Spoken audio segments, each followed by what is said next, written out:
Oh, ito mga Paps, oh. Panoorin naman natin to si Paps kung paano niya to ipapasa. Ang motor niya nga palang ginamit dito ay Raider type. Ito, medyo mahirap din to ipang-training tong motor na ganitong klase. Oh, mga Paps, mukha lang madali yan pero mahirap talaga yung ganyan gamitin motor.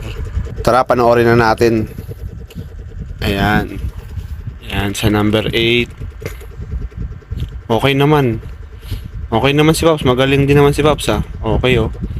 Ayan, number 8, oh. Ayos naman yung handling niya. Ayan. Oops. Oh, okay naman. Maganda. Basta ganyan. Okay yan. Magaling yan. Yan.